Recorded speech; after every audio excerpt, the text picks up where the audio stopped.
Зголемувањето на платите на просветниот кадар како и на здравствените работници е приоритет на владата.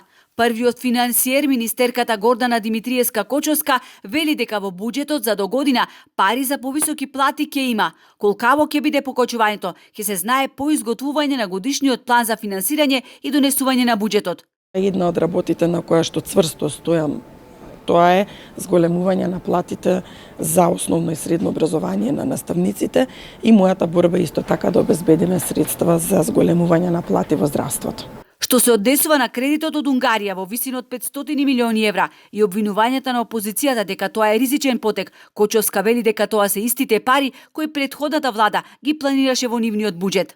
Разликата е во тоа што, сакајќи да прикажат дека задолжувањето, односно јавниот долг на државата ќе биде со помал процент, вештачки го надува, буквално народски кажано, бруто домашниот производ, односно стапката на раст.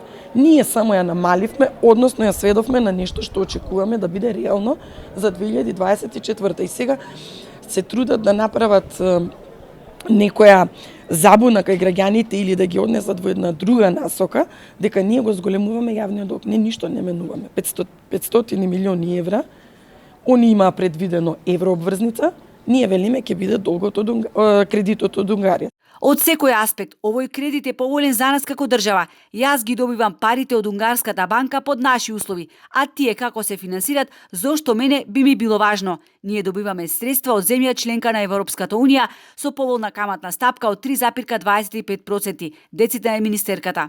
Таа се осврна и на интернет игрите на среќа.